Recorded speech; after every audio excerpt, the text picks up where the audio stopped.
How's it going, everybody? My name is Lee Woodmancy, and I am the campus minister here at the Baptist Collegiate Ministry at the University of Arkansas at Fort Smith. And you are catching us right now on the episode 29 of the Link podcast. And for those of you who are unaware of what the Link is, this is a podcast designed to accomplish three things. We want to connect students with topics of theology and the practical outworking of that theology. We want to connect students with churches and pastors in the area here in Fort Smith. And we want to connect students to faculty and staff at the university. And so what we're going to do today is we're going to focus in on that second group, and we're going to talk about not an SBC church or one of their pastors, but we're going to be talking with another guy who does college ministry here in the area, just like we did in the previous episode.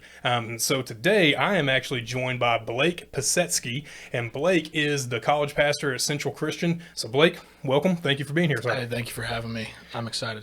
Hey, I'm glad you're here.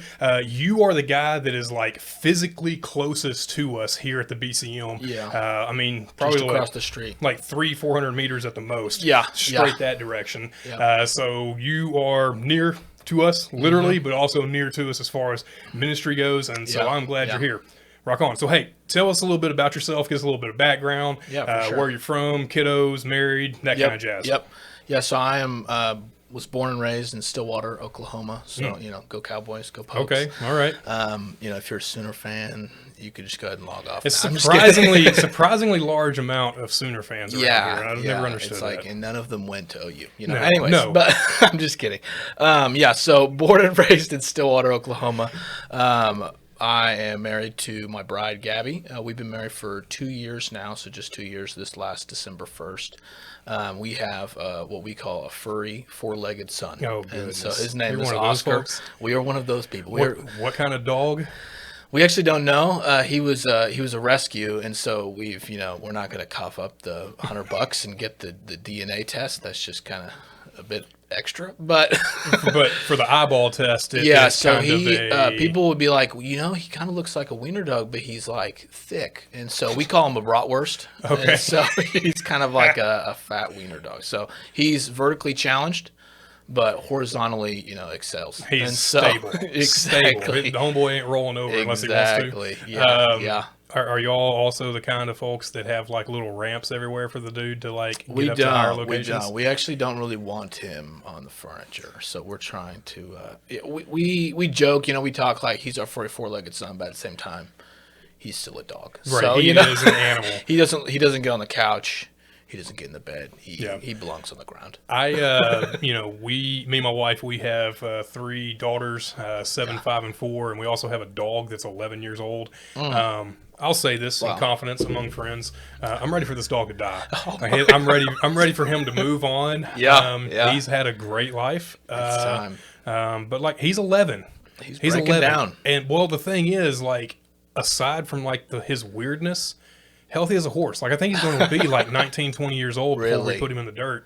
It's going to be bad, man. As I say, that's good for your kids that they get to grow up with a dog, but at the same time, I'm kind of over it. It's been a long time. Rock on. All right, so that's who you are as far as like personally. Give us a little bit of information about your role, your capacity there at Central Christian. What is your actual title? What all does that entail? Give us a little bit of information about that. Yeah, for sure. So I am the campus pastor at Central Christian Church, which, we were talking about this beforehand. It's kind of an odd thing in the ministry world in 2020 because so many churches are going multi-campus, and so to be a campus pastor means that you're the head of a particular campus of that one church. Right. But in our context, it just means I'm the pastor over the college campus. It's right across the street. So, I'm the I oversee all things college ministry.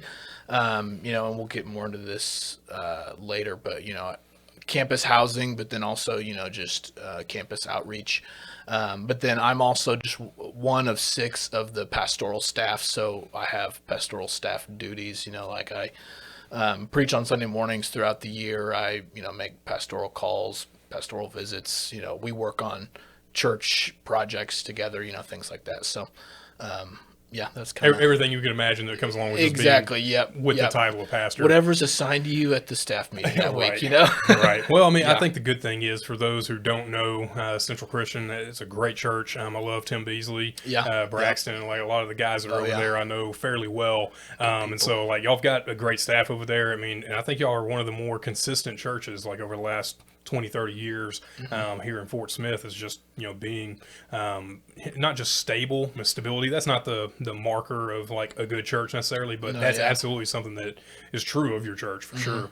And I think people know that. I think people know Tim around town one way or another. Yeah, Tim's been there for, I think, over 25 years. So, yeah, we've been blessed with, like you said, just stable leaders, and just all in all, great church culture. Yeah. So tell me a little bit about how you got into college ministry. How long have you worked with college students? What was your path into ministry? Yeah. What was that like? Yeah. So I've been at Central since May of 2018, which is when I graduated from Bible college. But when I was, going back how I got into ministry, when I was in high school, my youth ministers came to me and asked me if I wanted to intern for them, and that actually at the time went against like everything that I wanted to do. Was that a terrifying notion, or just you didn't want to?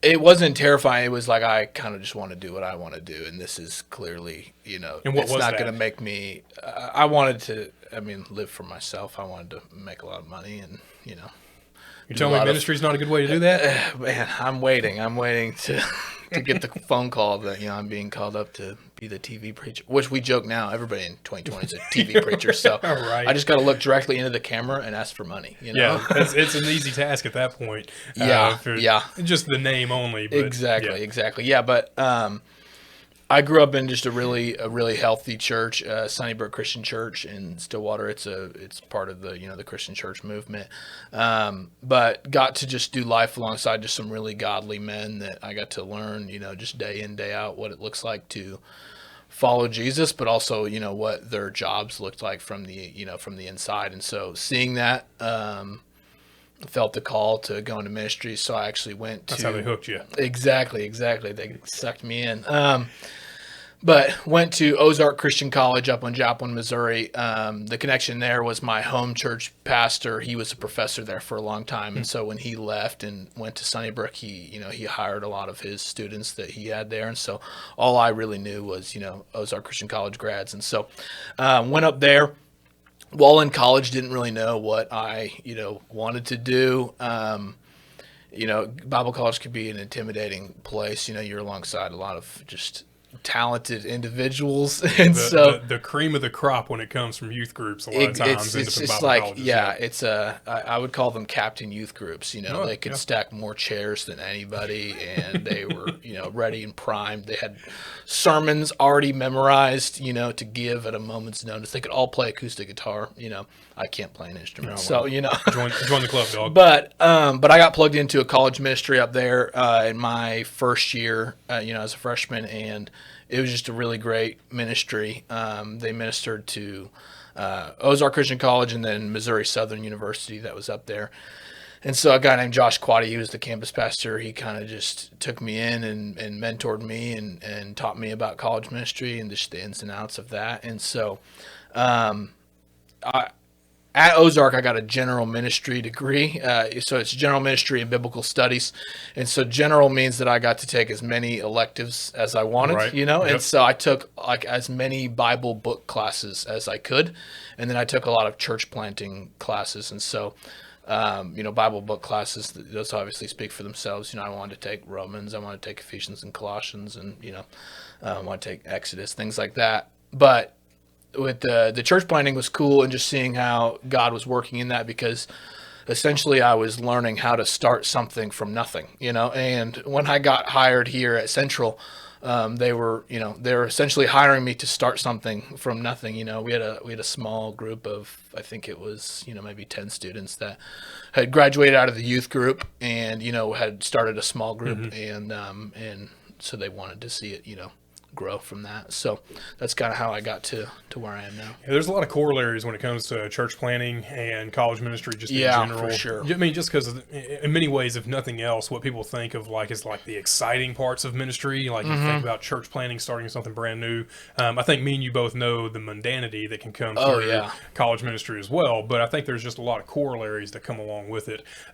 So whenever you think about your call to ministry in general, I I think it'd be safe to assume I consider myself a bit of a unicorn when it comes to college ministry because I've never felt a call to pastor a church. Never had that. Yeah. I've only had the call to minister to college students. Yeah. How would you describe that for yourself? Yeah, so I'm actually, I would say the opposite. You know, I'm actually just like a diehard for the local church. You know, I've told my wife, like, I don't think I will ever do, you know, a parachurch organization or anything like that. And not that, you know, I mean, I love those.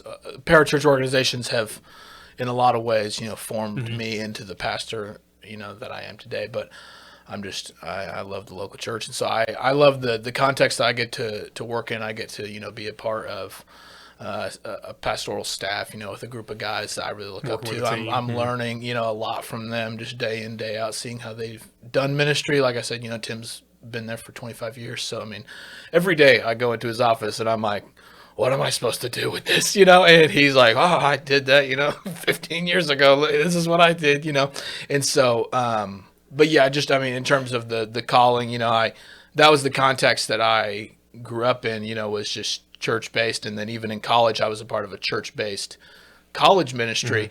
And so I actually don't really have any context for, you know, a campus-based, you know, Christian ministry. So, yeah. It's a little bit different, yeah. Yeah, and like I say, I think I would just call myself a bit of a unicorn in that regard. Yeah, for sure. You know, because like working at a church-based college ministry, I could get down with that, but like I would be doing college ministry, doing it at BCM, like I'm working with college students. I just don't want to pastor a church as a whole. Yeah. And if that's in your future, then hey, rock on. Like that's all part of the training and just the avenue in which God's called you into ministry. For sure. And so rock on with that.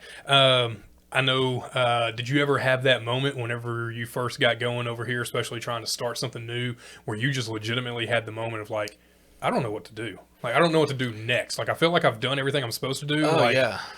Like, it's Tuesday, and I don't know what I'm supposed to be doing. Did you ever have that moment early on? Yeah. What was that like? And I've spent some time talking with my boss, Tim, about that. You know, there's significant periods of time where I was just like, so what do I do now? You know, and it's been an interesting time because, you know, a lot of people say 2020, you know, has been the worst time to be in ministry or specifically in college ministry. I mean, look at what's going on at the university level, you know, everybody's at home on Zoom, you know, so, but I mean, for my context, for my ministry, we've had the best, you know, year that since I've been here, you know, and I've only been here since, you know, May of 2018. So really this last semester was our 5th semester. But yeah, I mean, those first 4 semesters were just, hey dude, we don't know what we're doing and we're just going to try it and we're going to throw it out there. And then if it works, we're going to write it down, you know, we're going to pull it out again next semester. But, you know, we've tried a lot of things that have failed and we've asked for a lot of, you know, ideas and help. And I can remember sitting down at Art's Barbecue with Braxton and somebody else from y'all staff. I can't remember who it was at this point. Maybe Bill Fink. Yeah. And just having the conversation about what y'all's college ministry would look like. And that was like 2017. So it was before you got there. And they were asking the Lord to show them, you know, what direction y'all were going to go with college ministry. And like, it's just fun that I was getting to sit in that conversation and like, here we are having this conversation. Cool. I know whenever I first got here, I'm not lying, the first day that I was here in June of 2015, the night before on a Sunday night, there was like a massive storm here in Fort Smith and it knocked out power in a lot of places around the university. And so I didn't know that, but I came here to the building and there's literally no power. And I'm like, well, great opportunity for me to go on campus. Well, I didn't realize at that point that June in the summer at UA Fort Smith on campus, there literally was no one, there's not a single student on campus. And like, I had that moment probably about, you know, 10:30, 11 o'clock on my very first day of like, I don't know what I'm supposed to do now. Cause I literally couldn't do anything over here because the lights were out. And then there I am on campus, just kind of wandering around, hoping to find somebody to have an interaction with. And it just didn't happen. That's hilarious. Hopefully that doesn't happen to you. No. I remember. I mean, granted, the power wasn't out, but yeah, it's weird, you know, graduating and then, you know, showing up and it's like, it's summertime. So you're like, all right, we're going to spend a lot of time whiteboarding, you know. That was a great opportunity for y'all just to hang out and get to know students. And that was a great benefit. Yeah. And that is one of the privileges of just our context and having a church-based ministry. So we kind of have like what I call homegrowns, you know, it's like they've grown up at Central. And so they either stay at UFS or they go to, you know, Tech, or they go to Fayetteville or something, Wherever. Tulsa, yeah, and they'll come back, and we get to have them over the breaks. So. I get a much larger break over the winter break and summer break because of just working at a BCM, whereas that rhythm isn't the same. You still get a break, but it's not. Yeah, this Christmas break is actually the first break that we've taken off, and that's mostly because of we've had some students test positive for COVID. So I feel you there. It was a forced Sabbath, as many of us are experiencing. Yeah. But it's interesting to see how God's kind of building those in for us so that we can take a breather. One of the things I've told our students at the very beginning, March of last year, is that we were going to mitigate risk at every turn. At every opportunity, we're going to make sure that we're safe and doing things right. And then whenever we can no longer mitigate risk, we build in new core competencies to make us better moving forward. Yeah. And so your hand's kind of being forced to kind of build those competencies, but it's true. It's beneficial. Yeah. All right. So on the note of your ministry, kind of the day in, day out experience, I want to ask you this. What's the main thing that people can observe about not only just your ministry with college students, but also with Central Christian as a whole, if they were to show up on a Sunday morning? Walk me through what a college student would experience coming to Central and your college age group for the first time. What would that experience be like for them? Yeah, for sure. Yeah. So when you sent me these questions ahead of time, I actually polled a group of my students. Okay. And so I was like, I don't want to get up there. there. Just Blake's answer. Exactly. I didn't want to get up here and be like, well, they'd noticed that we have cutting edge preaching, and and then they're like, our students are watching. They're like, dude, I don't know what Blake's talking about. So So I mean, just some of the things that I think students will notice is that because we just we're 5 semesters old. By the very nature of being young, we're smaller, and so it's a lot easier to get connected. It's a lot easier for it to feel more personable. I mean, you're not going to come through our doors and not have a bunch of people asking you what your name is, what your major is, where you from, and that even goes for Sunday morning. I've had students that have joked with me that the first time they visited Central on a Sunday morning, they had 30 old ladies say, well, you need to meet Blake, and so which isn't a bad thing. Yeah. But and so I hope that they would, that's one of the first things they're gonna pick up on is that it's gonna be easy for them to get in the flow of things. It's gonna be easy for them to get connected, and just because of that, we're able to spend more time with the individual. We don't look at our gatherings as the main, crux of what we're doing. We look at, one-on-one relationships as the crux of what we're doing. And then, obviously with that, hopefully they pick up on that and they're like, well, I want to be a part of what, we're doing. I want to be a part of this community that seems to focus on, the individual, So, but then also, I mean, I just hope that they would pick up on the fact that, we're wrestling with the things that they're wrestling with in this stage of life, 18 to 25, whether, you're going to college or you're entering into the workplace. I mean, it's a pivotal time, I mean, Tim Keller has this, I actually forget the name of the book. He has a chapter in one of the books where he talks about college ministry, and he talks about how when you get into college, you're asking, these really big questions like, who am I? You're looking back at how your parents raised you. You're looking, forward as, who do I want to be? What do I want to do with my life? It's not as bad, as it was in Bible college, but like most freshmen at Bible college, are looking, who do I want to be married to? You're right. Get that MRS degree. Exactly. Ring by spring. But yeah, they're asking themselves these big questions, and then you add in, our context of just where we're at in culture right now in 2020 and what we're dealing with. A lot of them are asking even, newer questions than that. Do I want to go to college if it's going to be online? How am I supposed to engage with these things that I'm seeing on the news, on social media, whether it's, current events like, COVID or the racial tension that's going on. And so when a student comes to our ministry, I want them to recognize that, we're wrestling with those things with them, and that they're not on an island trying to work through it. Exactly. We honestly, earnestly believe, that that we want Jesus to be at the center of all of that, and that's actually going to shape how we answer, those questions. And so, rock on. Yeah. So when it comes to as normal Sunday morning worship gatherings, do y'all do like a typical Sunday school type setting or small group that happens there? Yeah. And then everyone goes to big church or whatever. Yeah. Is that how y'all describe it? Yeah, we do. Yeah. So we have two services, 9:15 and 11, and we have Sunday school classes in both hours for the entire church across all ages. But for the college age, we have a 9:15. We call it young adult class, and so in there, we'll usually we'll go through a book or we'll go through we've done like a hermeneutics class, things like that. But then Tuesday nights when we gather, it's just college students. It's more, we feed you a meal, we have a time of worship, and then we're going to spend time in the Word in a sermon, and so, that's kind of our setup for gatherings, and then what that setup looks like. And what do you call that Tuesday night deal? We call it Abide. Yeah. Did you come up with that name, or was that? I did not. It was given to me. Yeah. So it was. And you love that name, yes? I do. I usually it's more of like a. Like this last semester, I actually did a series where we actually spent a lot of time talking about being with Jesus. Yeah. And, it's obviously that was a very clear, I can use this text. And so I'm like, once again, it's our name. So it's like, we kind of got to, do this. So how much do you lean on the John 13? Exactly. Yeah. Exactly. Abide, right? Every single opportunity you throw it in there. But at this point, I will say it's probably after that series specifically, it's probably a little too cheesy at this point. So we gotta ease back, this is the on beauty the of college cheese. ministry. Just wait 2 or 3 years. Exactly. Bring it right all back. New people. We got that high turnover rate. Exactly. It's beautiful there. Yeah. All right. So you talked about kind of what y'all do just as the college age group and your young adults class that y'all have on Sunday. What about the Sunday morning worship experience? What's it like? Worship style wise, like how would you describe that? Like the aesthetic of the church, if that's important to a certain degree. Like what can a college student expect if they were to walk in that regard?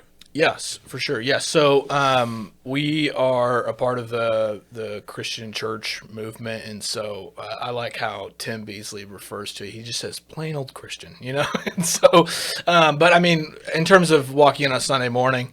You're going to get a similar vibe from a lot of churches, here in town. I would argue that we are pretty Baptist, and so if you've been to a Baptist church, you're going to kind of experience some of the same things. But Baptist in theology for sure. Exactly. That's one thing. Yeah. In fact, at my church, at Forefront Church, we've had 2 or 3 couples in the last year that have joined Forefront because they physically live closer to us that came from Central. Yeah. So we've had conversations with Tim, and there's been no. Theological differences in that regard. It's they were recommended with great gusto to us. Exactly. So that's a good thing. Yeah. And so on Sunday mornings, we have a time of worship. It's a little more contemporary, but our worship team and our elders, we're pretty conscious of the fact that we're not going to be lights, camera, action. We're not rolling out the fog machines and the strobes every weekend. We're not. The lasers occasionally once a month. No. But also, we're not.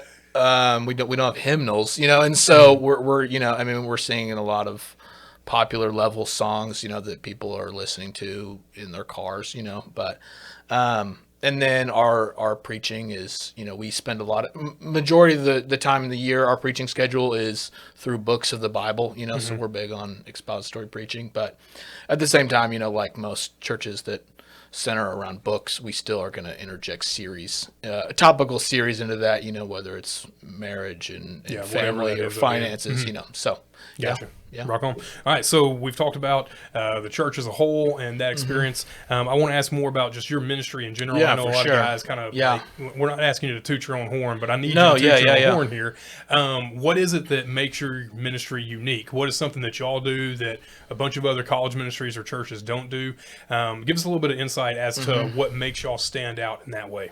Yeah. So like I said, because we're fairly young, we kind of have that church plant vibe going right now, and so in that, I mean, we're literally meeting in like the living room of a house, basically. We've torn down some walls, but it's kind of still got a that house. feel that Yeah. we're the start of something new, and so that's kind of a cool thing, I mean, in a church plant, vibe, we got the stripped down acoustic set, but then with that, the students just play even more of a driving factor into what we're doing, so it's like if a student comes to me and they're like, hey, I think we should, add in keys tonight. I'd be like, well, dude, bring your piano and let's do it, and Right. so it's not like we, You can be are flexible. this exactly. So, and then just in terms of like preaching style, like on Tuesday nights, I mean, I would describe it as letting the text win. When I was in Bible college, I had, like I said, like I didn't really know what I wanted to do, but one thing that I did know is I didn't want to be a preacher. And part of that is you get into preaching classes, and they're really intimidating. You have these students that are just really skilled. Would you consider yourself like a preacher whenever y'all meet on Tuesday nights, or are you teaching? Because I do think those are a little bit of a distinction. Yeah. So, I would say now I'm definitely preaching more. For a long time, I was teaching. I mean, my students joke with me, but when I first got here, we went through the book of Luke for 3 semesters in a summer. So, I mean, it was just then. what? You went quickly then. Yeah, exactly. And so, but yeah, I mean, going into being in college, I did not think I wanted to be a preacher, and but I had a professor. His name was Mark Scott, and I'm greatly indebted to him. I mean, he encouraged me and refined me. And anyways, but he wrote a book called "Letting the Text Win," and it's just we talk about we have this expository preaching framework. We're gonna preach through a text, verse by verse, word by points word. come from the text, yeah. Exactly. We've all seen the recent clip of Kanye explaining expository preaching on Joe Rogan's podcast, which he actually did a surprisingly good job of explaining that.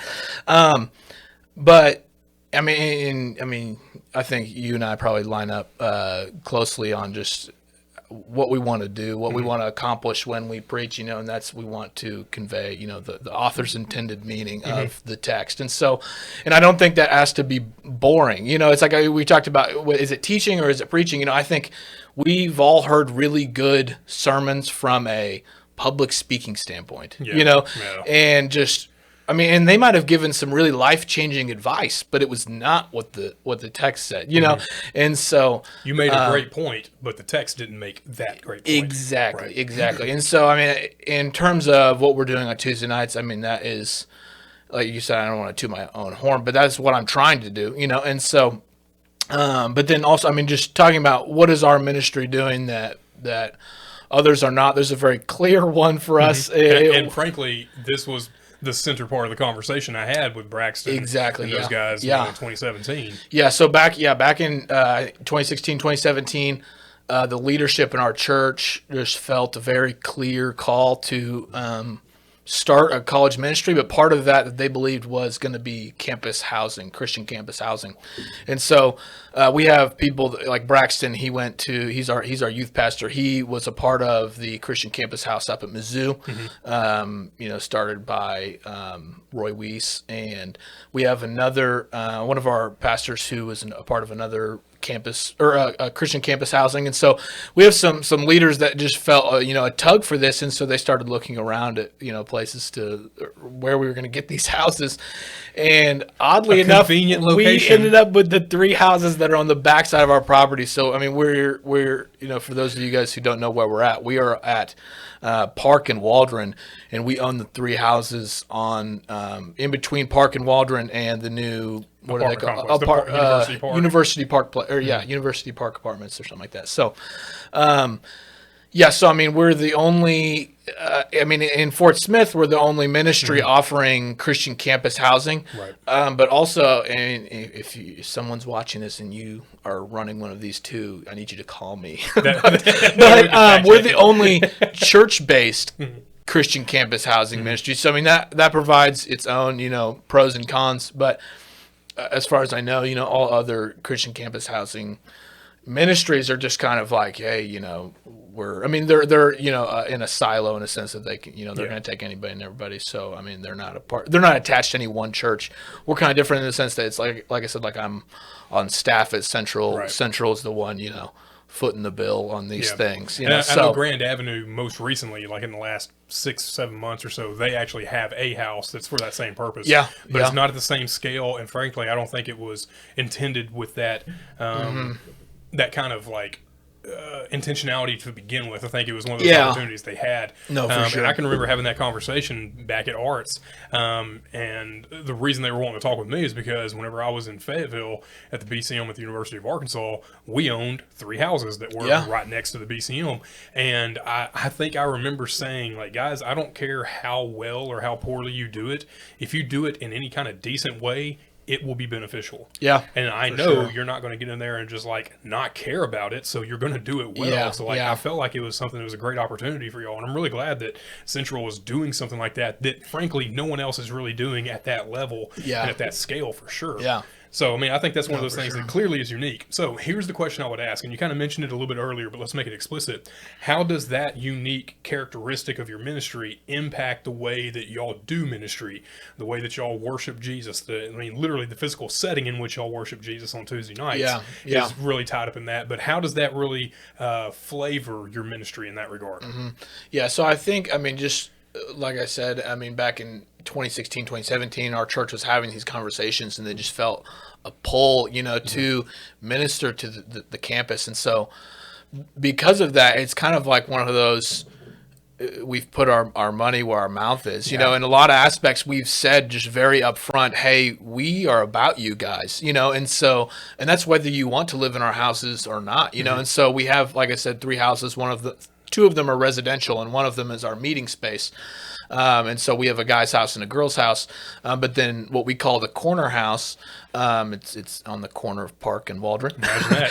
It's very descriptive. Exactly. Yeah. I have a friend who is he's a missionary over in Poland, and they rented out this apartment as their meeting place, and they call it the place. And I think that's where we're going in ministry. We're just going to start calling things very just clearly what they are. I think Grand Avenues call it, or youth ministry, I think they call it the spot. Yeah. So, hey, where are we meeting? We're meeting at the spot. Meeting at the spot. Yeah, that works. Exactly, and it's hip and cool. Yeah, yeah. But our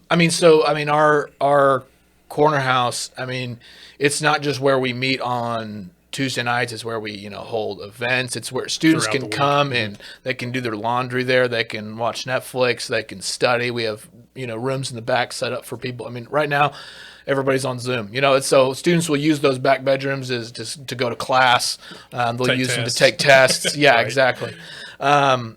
Some students use the places to take a nap. We got couches. So, we have a kitchen, and so because of the holiday season, we had some students making gingerbread houses the other day, and they didn't even tell me. I just saw it on Instagram. I was like, I guess that's what we're doing. So, but yeah, it that uniqueness drives us in the sense that it's like, hey, we're very, like with a very physical thing, we're showing you that, hey, we're about you and we want you here. We want you to be a part of what we're doing. And so, obviously, part of that is like you can come live in our houses and be a part of this program and get to be a part of, all of it. It's this all-encompassing, program. But at the same time, even students that don't live in our houses, I hope that, they see this unique thing that we have going on. Yeah, the bar to meet is not to live in the houses and now you're in the group, but like being there with us is exactly. The bar. And I think if nothing else,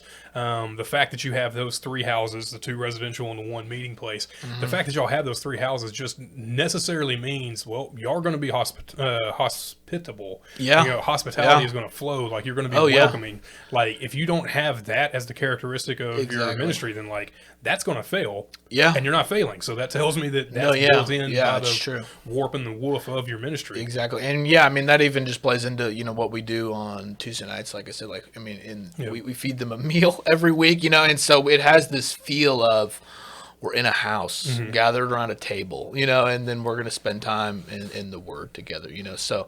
And like I said at the beginning, because of our size, because we're meeting in this context, we hope that that's more, welcoming, like you said, hospitable. You know, it's a place that it's easy to get plugged in. Yeah. Like the bar for entry is not that it's just easy; it's intentionally at a point where it's welcoming for folks. Absolutely. Yeah. All right. Well, let me ask you another question as pertaining to your ministry. Is there something that's going on in your ministry that gets you really excited? Something that's been building for the last 2 years?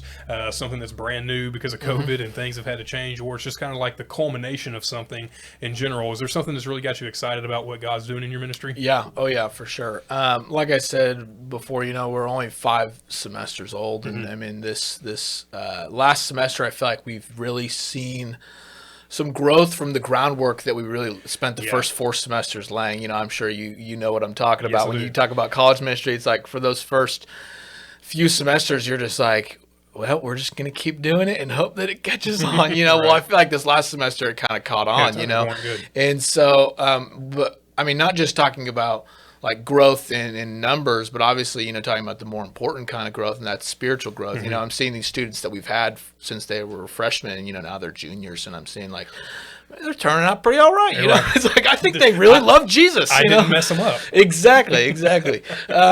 And so, but then also just in the ministry itself, you know, we have a lot of students that are just buying into what we're doing, and that looks like ownership. You know, that looks like, hey, I want to lead worship. Hey, I want to lead a community group. And so we've been able to start a lot of things this semester that we didn't have the traction for before, you know, so whether that's community groups or in person, like a worship team, you know, we were rocking the TV worship for a long time, you know, doing what we had to do. But so I mean, just it feels like, you know, we kind of caught that momentum where now we're just going to kind of ride that wave. So yeah, I think that's an exciting place to be when there's still plenty more to work on, but you've got enough behind you to encourage you that you can get to the next stage. Exactly. I know just being here, this is my 6th year, and there's a lot of stuff that I wanted to change, and I actually wrote an 8-year plan because I thought it was going to take 8 years to get the stuff done that I wanted to get done. Yeah. And we completed that earlier than the 8 years, but it really wasn't until like the 2nd or 3rd year that I was like, okay, I feel like I finally got something going here. Yeah. I mean, if I'm going to be real honest, for 2.5 years, like there were times I'm just like, man, I think I need to abandon this whole thing. I don't think this is going to work. And it's just that persistence over time. Do I need to sell insurance? You're right. I mean, it's one of those things that I think is kind of natural in many ways for a lot of folks, but especially with someone who's starting a brand new ministry at a church that has a desire to do that. There's also just this added benefit of like the church isn't just leaving you out there. They didn't just hire you and say, okay, good luck, guy. See you later. Hope you don't mess it up. Like you have people there that are invested. Oh, yeah, for sure. Yeah. That's a beautiful thing about having church-based college ministry is you have a whole church as a family there together. Yes. Yeah. I mean, and that's part of the thing is our church has given that vision. You know, I mean, our entire church is behind what we're doing with the college ministry. I mean, we've just been very upfront about what we're doing and with the houses and things like that, you know, and so, I mean, just even our, you know, congregation at large has buy-in. You know, they want college students to come. If they see them on a Sunday morning, you know, they're excited to you know, get to know them and to all those old blue-haired ladies coming up there and saying we're glad you're here is actually genuine. Yeah. No, yeah. That's and really I mean, that's a big deal for especially college students that, you know, are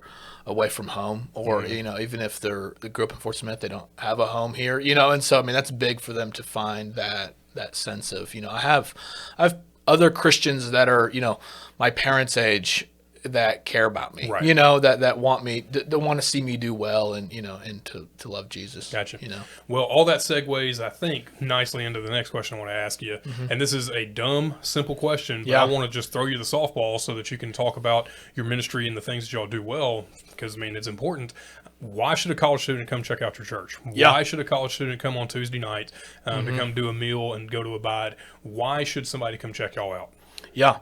So, I mean, if giving you food doesn't sell you, you know, I mean, it's just like, I mean, especially in the day and age of COVID. You're right. To say that we're still going to offer a meal, granted, it's dangerous, but it's like we have to eat, you know? I mean, these kids are starving out here. So, you know, we're going to feed you.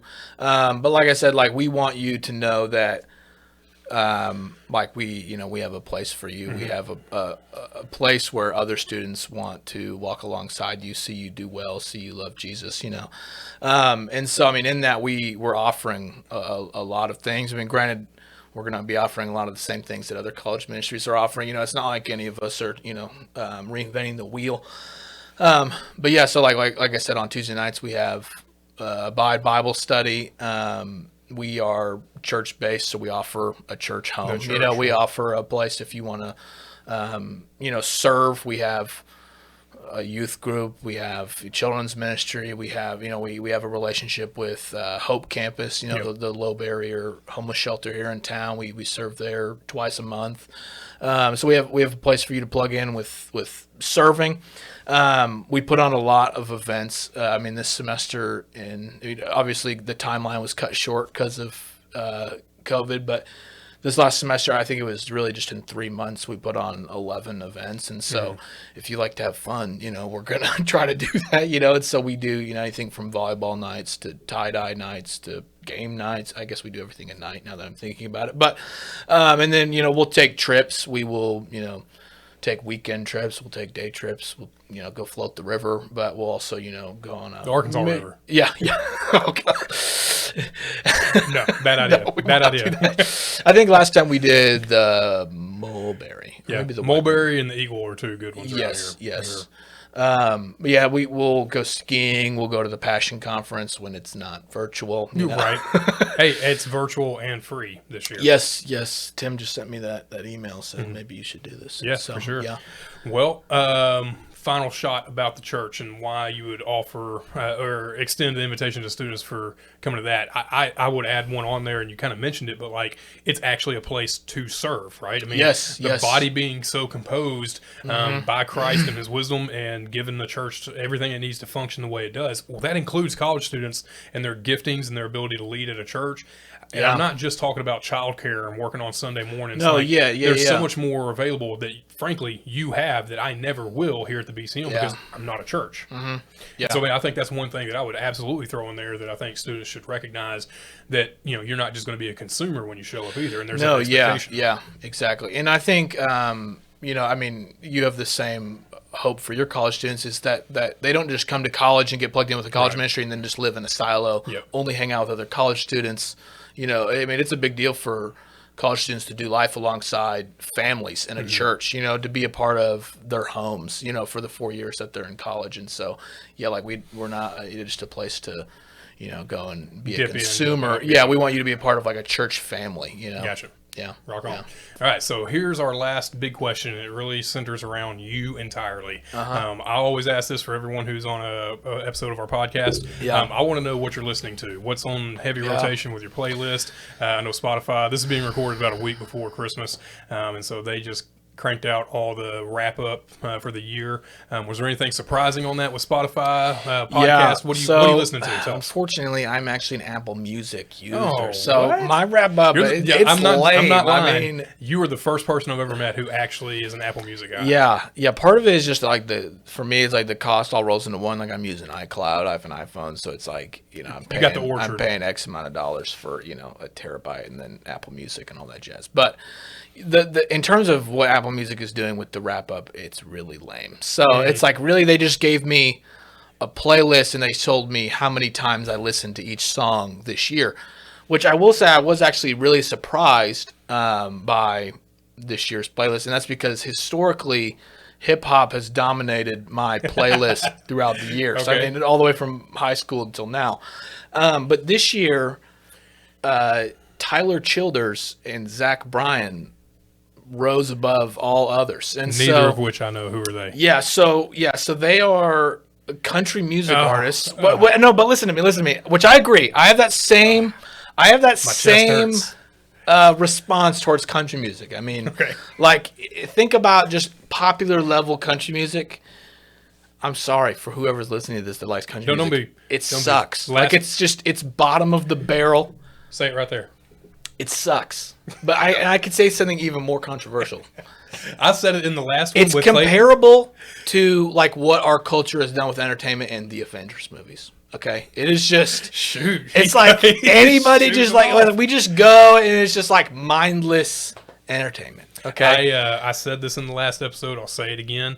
Country music has done nothing to add to art, and therefore should be done away with. Yes. So, but with that, Tyler Childers and Zach Bryan is like almost like a subgenre within the genre of country music that I would say is like it's like Appalachian mountain country. So and folk. so yes, it's more, it's like indie bluegrass almost. And so I mean it's not like trucks and beer and like my girl left me and my dog died. They're singing about It's real about life making things. hooch out in the Appalachians. They're Right? not- No, it's different. That's No, different. but yeah, just they're singing about real life things. It's so and they're just really talented musicians, and so you gotta appreciate that. But yes, that's what I'm listening to in terms of music right now.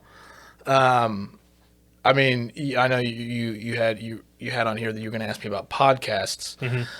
Are you a podcaster? I am a general? podcaster. I listen to NPR up first every morning. Get the top 3 news stories out of the way. Start my day off with just being like, wow, we need Jesus. Yeah.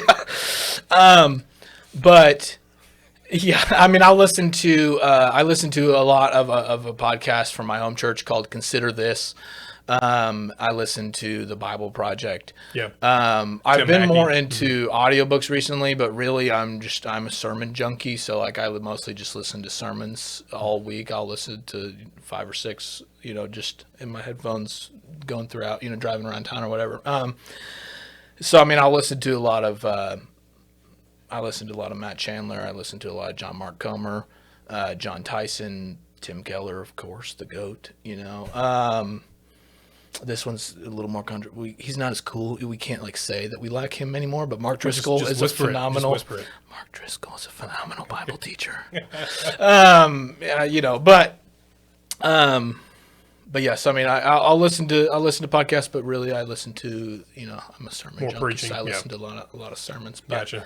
Yeah. Do you listen back to your own teaching? I cannot. I don't think I'll even be able to watch this. Like I just. I know I should. It is rough. It is rough. Do you record y'all stuff? Yeah. Okay. Well, sorry. We don't record on Tuesday nights. Okay. When I preach on Sunday mornings, they record that. Obviously we're live streaming to everybody. Right. Which obviously with COVID we've tossed around the idea, but I mean, as you can attest to get this level of setup you got going. Well, I mean it's easier than you might think to get it archived, but the harder task involved in that is actually going back and editing yourself and actually grading yourself. Yep. That's the double-edged sword of recording everything is, I was told whenever I was in seminary, your first 150 sermons just suck.